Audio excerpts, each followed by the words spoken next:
MS star classes. आज के video में हम करने वाले हैं chapter first chemical reaction and equation की सभी एक्टिविटीज। टोटल जितनी एक्टिविटी एनसीईआरटी में गिवन है वो डिटेल में कवर करेंगे आज के वीडियो लेक्चर में। और सभी चैप्टर्स की मैंने एक्टिविटीज आपके लिए बना दिए हैं और उसमें अच्छे से एक्सप्लेन कर दिया है, आपको कहीं समझने की जरूरत नहीं है। एक बार आप एक वीडियो देखोगे सभी एक्टिविटीज एक साथ कवर की गई हैं। और इस चैनल पर आपको एनसीईआरटी भी लाइन टू लाइन डिटेल में एक्सप्लेन किया गया और इंपॉर्टेंट इन्फॉर्मेशन है। अगर आपने चैनल सब्सक्राइब नहीं किया है तो प्लीज चैनल को सब्सक्राइब कर लें ताकि आपको आने वाले important notification time to time मिल सके। तो स्टार्ट करते हैं। First chapter chemical reaction and equation. Chemical reaction and equation की एक्टिविटी 1.1। एक्टिविटी 1.1 में ये क्वेश्चंस है बेटा, ये टीचर्स के लिए होते हैं। The activity needs the teacher assistance. Okay, would be, तो टीचर साथ में होना चाहिए जब आप एक्टिविटी परफॉर्म कर रहे हैं। इसमें सबसे पहला स्टेप क्या करना है? क्लीन अ मैग्नीशियम रिबन। मैग्नीशियम रिबन को साफ करना है। 3-4 सेंटीमीटर लंबा मैग्नीशियम रिबन लेना। मैग्नीशियम क्या होता है बेटा? मेटल होता है मैग्नीशियम। ओके, मैग्नीशियम रिबन लेना है, साफ करना है, उसको अच्छे तरह से सैंड पेपर से क्लीन करना है। जिससे अपने वॉल साफ करते हैं ना, जब पेंट करवाते हैं, पेंट करवाने से पहले वॉल साफ किया जाता है, सैंड पेपर से आपको ये क्लीन करना है। उसके बाद इसको बर्न करना है टोंग की हेल्प से, ये चिमटी की हेल्प से पकड़ के आप इसको जलाएंगे। जलाएंगे तो आप देखेंगे यहाँ पर जो है वो ऐश मिलती है, मैग्नीशियम ऑक्साइड की ऐश मिलती है। Magnesium reacts with oxygen gives magnesium oxide. ये जो ऐश मिल रही है ना बेटा, this is of magnesium oxide. यही सब आपकी इस एक्टिविटी में रिटर्न है। Hold it with a pair of tong, चिमटी की हेल्प से पकड़ना है। Burn it with using spirit lamp और burner. Collect the ash and formed in the watch glass shown figure 1.1. Burn the magnesium ribbon keeping away as far as possible from your eyes. Eyes से थोड़ा ध्यान रखना है। What do you observe? आप क्या observe करेंगे बेटा? इसके अंदर ऑब्जर्वेशन हमारे पास ये आएगा कि जो हमें ऐश मिला है वो किसका बना है? मैग्नीशियम ऑक्साइड का, और वो व्हाइट कलर का ऐश है। ओके, ये बहुत इंपॉर्टेंट है। मोस्टली ऑर्गेनिक कंपाउंड्स जो है ब्लैक कलर की ऐश देते हैं और ये जलता भी व्हाइट डेजलिंग फ्लेम के साथ है बेटा। ये भी ध्यान रखना है आपको। जब ये जलेगा ना तो चिंगारी की तरह जलेगा, जैसे फुलझड़ी जलती है ना क्रैकर, ऐसे व्हाइट डेजलिंग फ्लेम बोलते हैं उसको। व्हाइट डेजलिंग फ्लेम के साथ ये बर्न होता है। एराइज होता है कि मैग्नीशियम रिबन को सैंड पेपर से क्यों क्लीन किया जाता है। तो आपको इसका आंसर करना है कि मैग्नीशियम ऑक्सीजन के साथ रिएक्ट कर कर ऑक्साइड बना लेता है। हम उस ऑक्साइड की लेयर को रिमूव करते हैं। ओके, तो ऑक्साइड की लेयर को रिमूव करते हैं ताकि इसका बर्निंग आसानी से किया जा सके। इस वजह से हम इसको पहले सैंड पेपर से क्लीन करते हैं। ये आपका टेक्स्ट क्वेश्चन है बेटा। 2-3 बातें आपको ध्यान रखनी है। सबसे पहले सैंड पेपर से क्लीन क्यों किया जाता है, ये क्वेश्चन पूछा जाता है। फ्लेम पूछी जाती है, इसकी डेजलिंग फ्लेम होती है। और थर्ड जो है मैग्नीशियम ऑक्साइड की ऐश जो होती है वो व्हाइट कलर की होती है। 2-3 क्वेश्चन आपके इस एक्टिविटी में से अराइज होते हैं। Move toward the next activity that is 1.2। ये पिक्चर मैंने इंसर्ट किया है, एनसीईआरटी में गिवन नहीं है बेटा, तो आपको समझाने के लिए इंसर्ट किया गया। Take lead nitrate. Lead nitrate होता है PbNO3, lead nitrate. Okay, this is the lead nitrate in a solution and test tube and add potassium iodide. उसके अंदर आपको पोटेशियम आयोडाइड मिला देना है, Ki मिला देना है।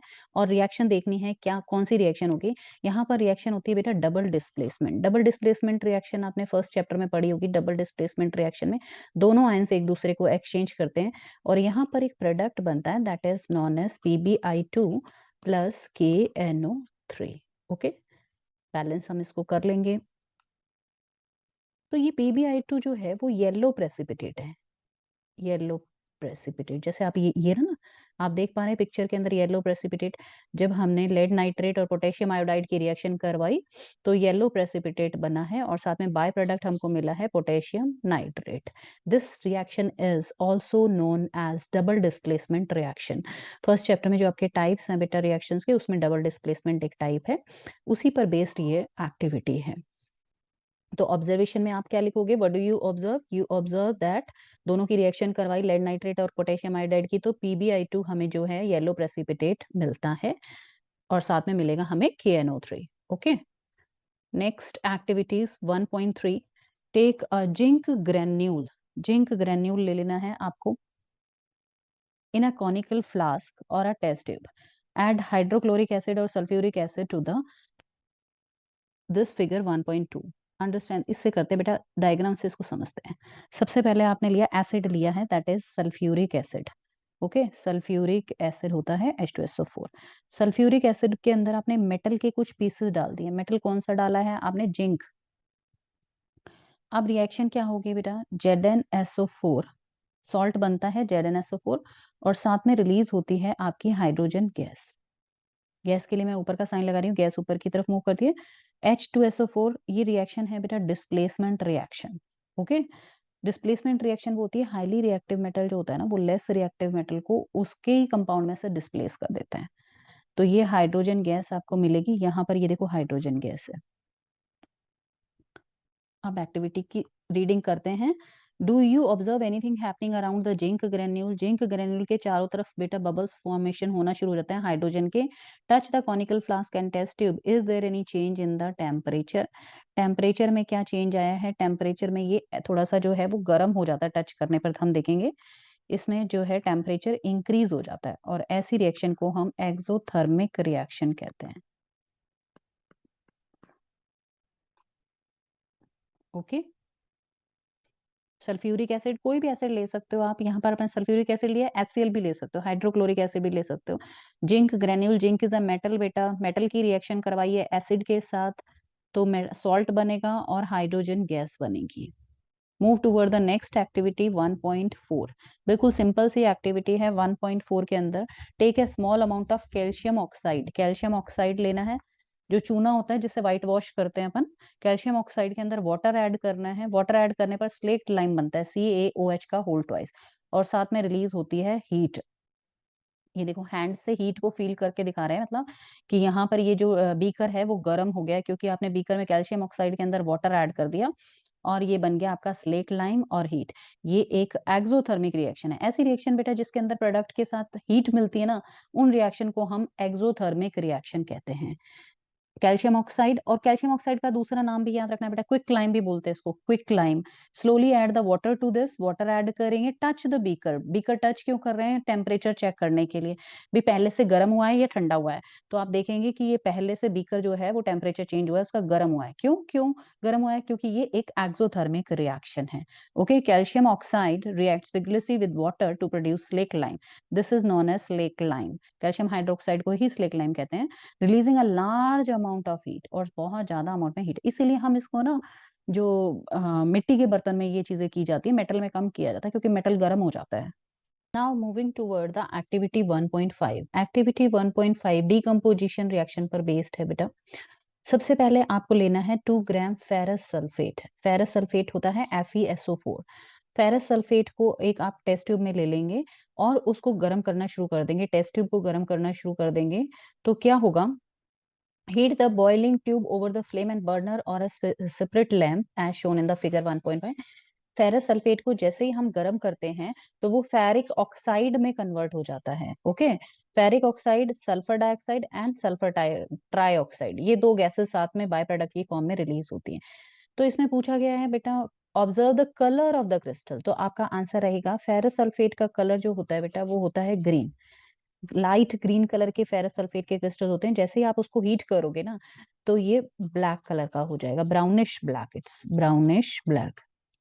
ओके, ये आपका ऑब्जर्वेशन रहेगा। Activity 1.6 it is also based on thermal decomposition. Take 2 gram of lead nitrate in a boiling tube. एक बॉइलिंग ट्यूब के अंदर आपको लेड नाइट्रेट लेना है बेटा।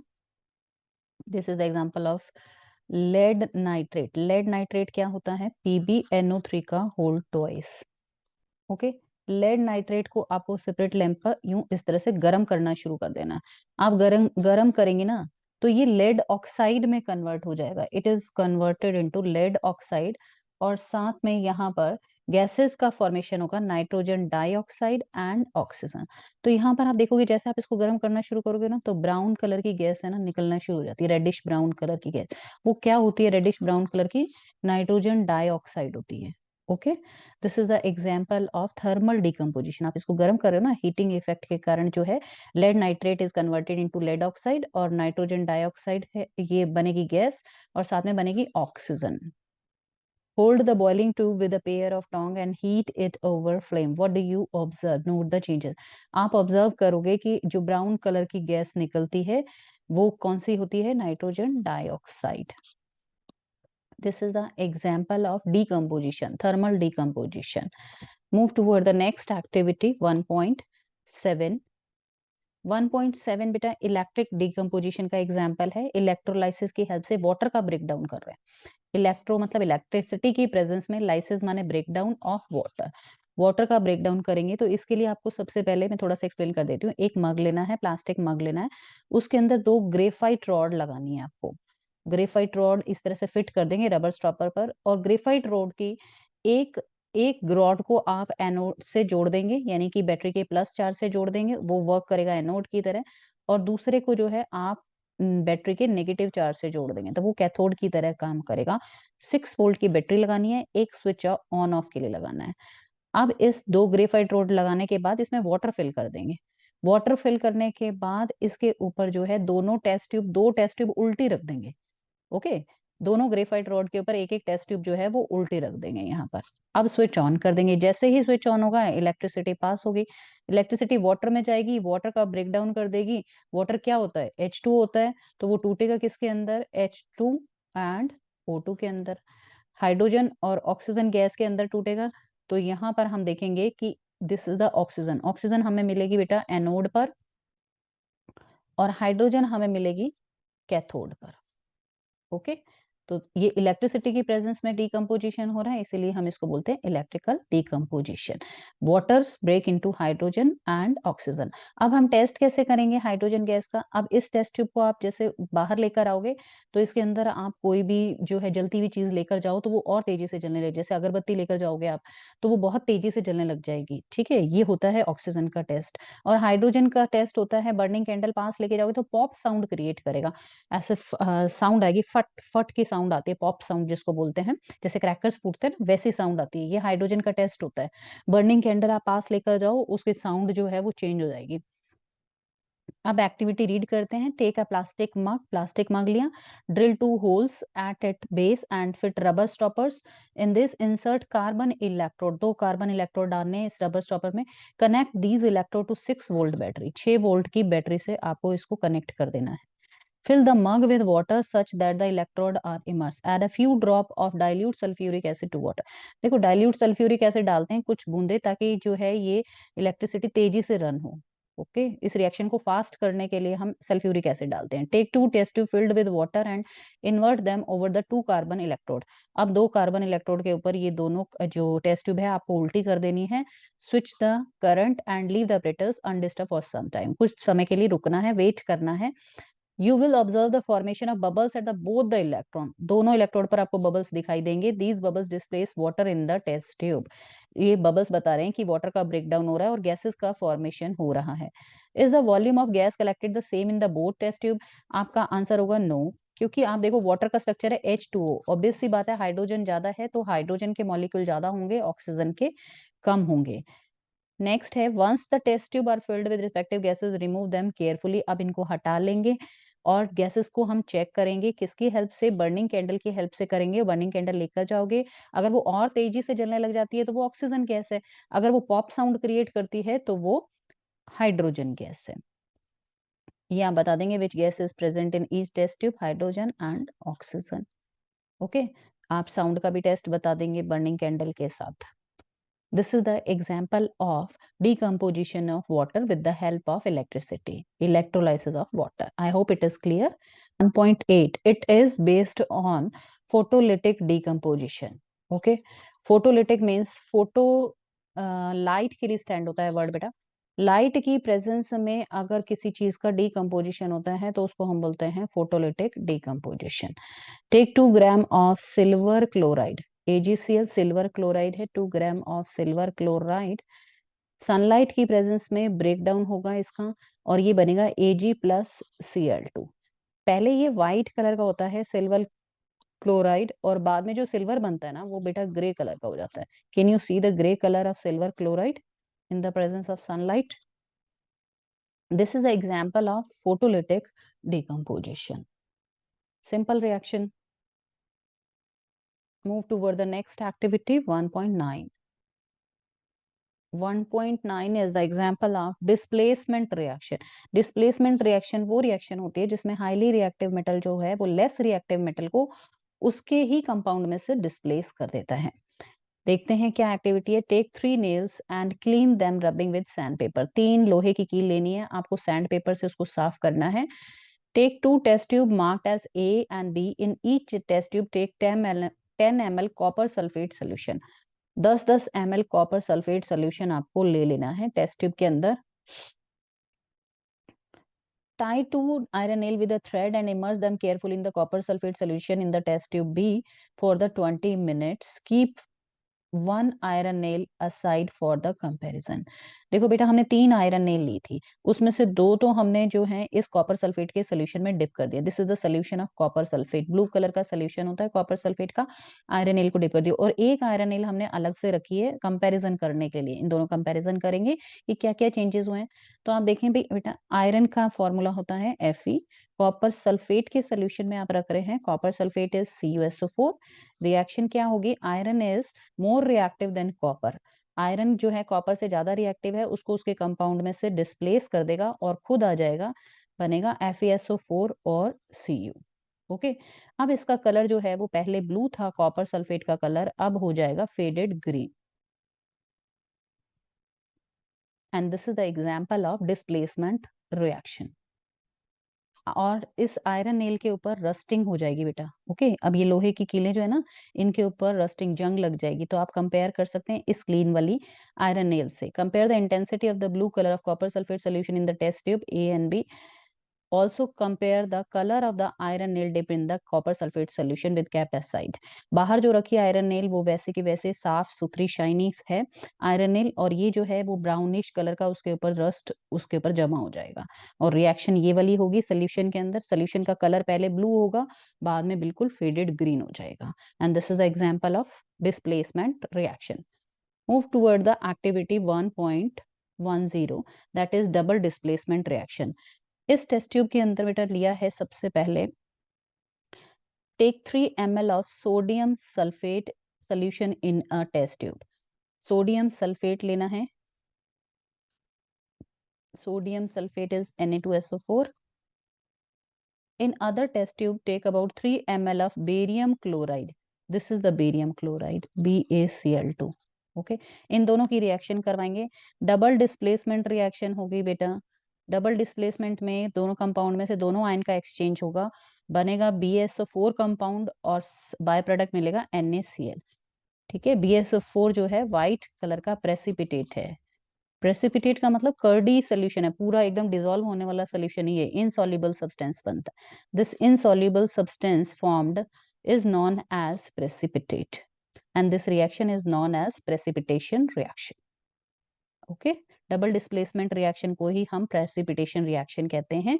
ये आपको एक्टिविटी में समझाया गया है। Move toward the next activity 1.11। सबसे पहले बेटा एक चाइना डिश के अंदर आपको लेना है कॉपर। कॉपर पाउडर लेना है। कॉपर मेटल है, ब्राउन कलर का मेटल होता है। About 1 gram of copper powder. Copper powder को आपको क्या है गर्म करना शुरू कर देंगे हीट, और क्या बनेगा? ब्लैक कलर का कॉपर ऑक्साइड बन जाता है। This is the black colour copper oxide.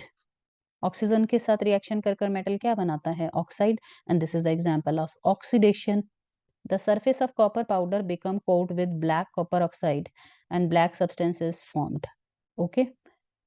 तो ये छोटी सी सिंपल सी एक्टिविटी थी। कॉपर को लिया, गर्म किया। कॉपर पहले ब्राउन कलर का था और बाद में वो क्या हो जाता है? ब्लैक कलर का हो जाता है, क्योंकि वो कन्वर्ट हो गया है कॉपर ऑक्साइड के अंदर। और ये एग्जांपल है ऑक्सीडेशन का।